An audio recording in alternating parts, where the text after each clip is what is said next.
Hi, I'm Toni Hodge. I'm the owner of Divine Lotus Tea Company. And, I've been working with herbs and teas and nutrition for almost 30 years. And I really feel at one with tea. Um, One of the things that I wanted to talk to you about today, this is a Tea with Toni expression. Um, I'm drinking Breath of Mandarin, and I'm going to pour some right here so you can see the color of this tea. It is so beautiful. And I designed this tea quite a while ago. The way I do tea, I look for herbs that complete each other, that are compatible with each other. And little did I know that this particular tea is was going to be so timely. It's not a well-known tea. We don't sell a lot of this tea.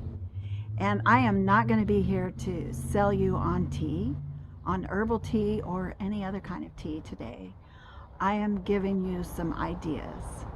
Because right now, during this time when we have fires and smoke and people have issues with lungs because of the COVID or whatever else is going on with them, stress, there's a lot of reasons why the Breath of Mandarin tea is so prominent in my life right now. I'm drinking it every day, along with some other things that I'm going to tell you about later.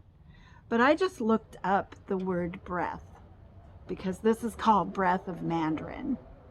And the reason I call it that is because it not only helps clear the airways in the head, but also the chest and the lungs. And so I got to thinking about it over this last week, and I believe that the word breath is so much more than just breathing air in, the breath that we breathe in, but taking a breath as well. Taking air into the lungs is what to breathe is, and then to expel it. That's the physiological process. The cells and the tissue and the living organisms exchange gases, and by this action, there's a diffusion process, and we get oxygen into our blood through our lungs and through taking a breath, taking many breaths. To allow something to be exposed to air, as with wine, being open to the breath. So what I did was I looked up some different descriptions of what breath and breathing are, because I wanted to be able to express to you and give you an idea of what breathing is. And it's so important to stop, take a sip of tea or whatever it is that you happen to love to drink, and breathe in and completely expel. To give pause in life and in our daily activities. Spend time and thought and effort and devotion. That's taking a breath as well. So I'm going to kind of do some reading here of things that I've written, because I really want to get this right, and I'm going to put this transcript on my blog so that you can read it over and over, and there'll be a list of foods actually that you can take a look at to help with lungs and with breathing and cleansing toxins out of your lungs. Because believe it or not, everything that we need to have clear lungs, regardless of what's going on in our environment, is right here on our planet, and it grows right out of the ground. It comes to you in the way of herbs and teas and foods.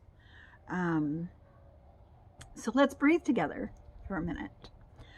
It feels so right for me to talk about this right now. There are so many people suffering from smoke inhalation, and all of the side effects that come with that. And we are a world holding our breath right now. There's, we're also breathing shallow. I find myself wondering about this. I've watched people. I actually did a little undercover work this summer, shortly after the lockdown. I took a job someplace where people are literally shallow breathing and holding their breath, and I got to speak with a lot of different people on how they were feeling about wearing the masks and these things. And most people are breathing shallow, and it's not just because they're wearing a mask, but because they're afraid of what they might breathe in, and consequently are not getting enough oxygen in their body to cleanse their lungs. And one of the things that I do on a daily basis is take deep breaths. In fact, I feel like it's really important to get outside or get somewhere where the air is clear and breathe deeply several times. That might be something I'll do a little video on and put it on the website so that people can see how to breathe, how I do my breathing exercises. I do advocate wearing masks in public. I do. Not only inside buildings where you work or shop, but if you're going to be in a group of people outside, or if you happen to be near where there's a lot of people moving around. But we're meant to breathe deeply, and so it's really important that, you know, when you're able to be not wearing a mask, you should be breathing fresh air. If you work inside of a building, maybe it might not be the best thing to spend your break time inside of an enclosed room with a bunch of other people that are doing the same thing, just sitting there shallow breathing with their masks on, trying to eat their lunch or whatever. Get out and breathe some really deep breaths. Whenever I go shopping, as soon as I get out the door, if there's nobody around, I pull that mask off and I breathe deep all the way into the pit of my stomach and expel completely, push it all the way out.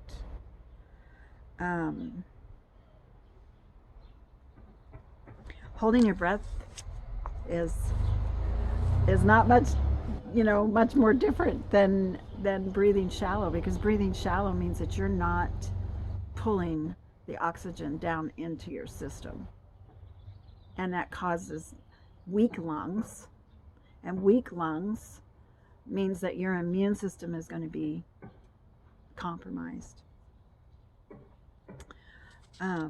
So there are things that you can do. You can eat different foods for your lung performance. Detoxification of the lungs is so important right now. We are in a time of building immune system. We are in the 7th hour. We need to be learning how to take care of ourselves better, and not just learn to take care of ourselves, but be consistent about taking care of ourselves. I turned 63 today, and one of the things that I have found to be so exciting about this time period is that I've spent a major portion of my life, all my adult life, preparing for this time. I haven't been to a doctor in a really, really long time. I'm almost embarrassed to say how many years it's been since I've been to a doctor. But I'm also fit. I'm not on medications. I can do pretty much what I want. I have a few aches and pains, so, I'm not saying that I'm, acting like a 20-year-old, but I've spent a lot of years working towards this point. So trust me, this is a really important thing to be working on now, and you can get it back if you've lost it. Some people actually get migraines from not breathing well. And there's a friend of mine, her name is Diana Anderson, and I'm going to post her books. She suffered from migraines for years, and she is literally an expert at this. So, just waving at my sweetheart there. He just came out the door. So one of the things that I suggest you do is to look into that. If you are having migraines, it could be because you're not breathing. So get back into breathing. On my blog, I will post the foods that you can eat. And I hope you're getting the picture, because this is pretty much where we're at now. We need to learn to breathe. We need to learn to eat more whole foods, more plant-based foods. Again, we're getting into a place where we need to boost our immune systems. And eating a lot of animal products, especially dairy, is really detrimental to raising your immune system, because it creates a lot of mucus, and mucus creates problems. It does. So I would suggest moving in that direction. I'm not saying it's the perfect end-all answer for everyone, but cutting back is going to make you feel better. So that's it for today. I hope you enjoyed this, and I hope you got something out of this recording. And be well, and take a little time for tea. Breath of Mandarin is a great place to start. It's on our website. Thanks.